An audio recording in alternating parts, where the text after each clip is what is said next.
Tidak lama setelah Syarif Hidayatullah lahir, beliau mendapatkan seorang adik sebab ibunya Syarifah Mutaim atau Dewi Rara Santang melahirkan kembali anak laki-laki.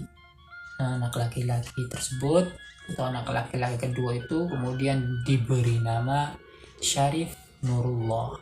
Jadi Syarif Hidayatullah punya adik namanya Syarif Nurullah. Namun ketika keduanya masih dalam kondisi kecil atau masih kanak-kanak, Sultan Hud ternyata wafat. Syarif Hidayatullah ini tidak seperti masa kanak-kanak orang kebanyakannya, karena beliau ini dikisahkan gemar sekali membaca buku. Beliau itu suka sekali membaca buku, boleh dikatakan kutu buku begitu. Karena saking kutu bukunya, saban harinya itu beliau menghabiskan membaca buku di perpustakaan istana. Jadi ya mainannya buku gitu, setiap hari baca buku. Kalau misalnya sudah habis buku yang satunya, cari lagi buku itu terus menerus bertahun-tahun. Nah, pada suatu ketika Syarif Hidayatullah ini menemukan buku yang cukup unik. Buku ini ditulis tintanya itu dengan tinta emas, jadi buku kuno lah begitu. Buku tersebut menerangkan mengenai hakikat Nabi Muhammad dan hakikat zat Allah yang maha suci.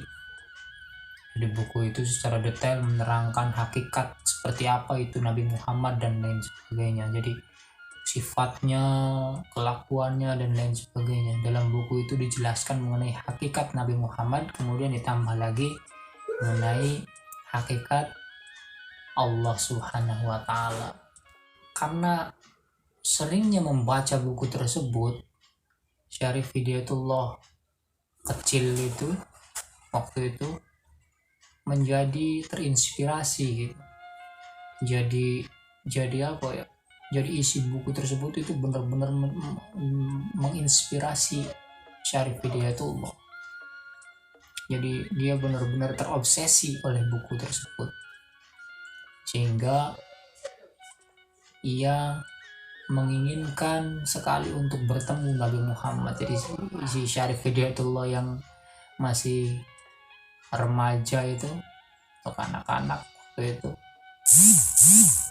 hatinya itu sudah memuncak sekali ingin bertemu Nabi Muhammad. Ya, akibat membaca itu Syarif Hidayatullah ingin sekali berjumpa dengan Nabi Muhammad gitu. Pada umur yang ke-12 tahun, rasa ingin bertemunya Syarif Hidayatullah pada Nabi Muhammad ini memuncak, saudara-saudara.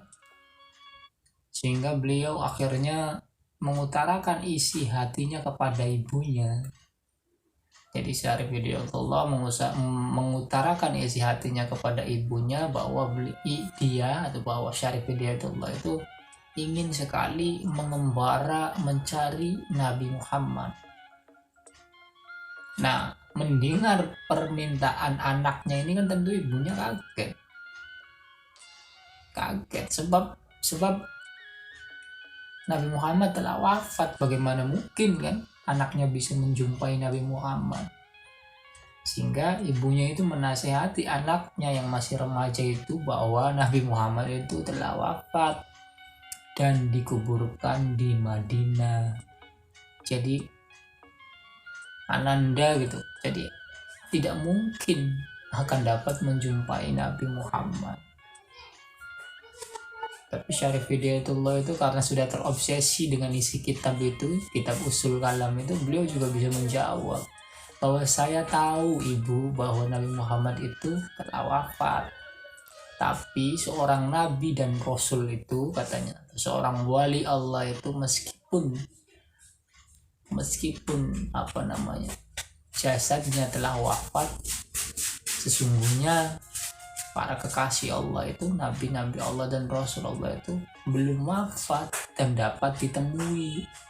Jadi oleh karena itu, Ibu, saya ingin mengembara mencari Nabi Muhammad.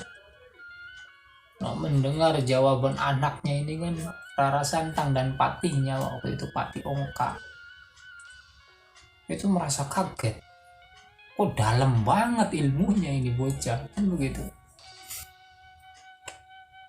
Enggak mau tidak mau akhirnya ibunya itu kemudian mengizinkan Syarif Hidayatullah mengembara, di mana pengembaraannya itu adalah untuk mencari dan bertemu Nabi Muhammad SAW.